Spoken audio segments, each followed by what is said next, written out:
मैं भूल जा मैनू पुत्रा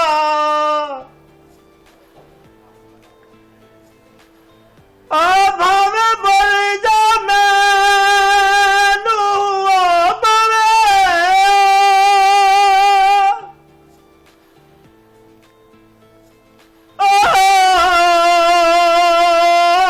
भूल जा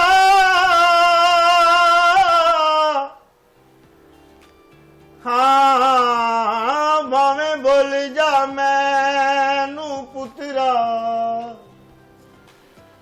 मैं कदे तेनू याद आवांगी।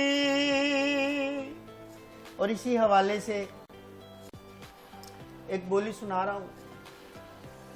मेरे दोस्त हैं, बड़े अच्छे शायर हैं, शेखपुरा से, आसफ रजा नाम है उनका।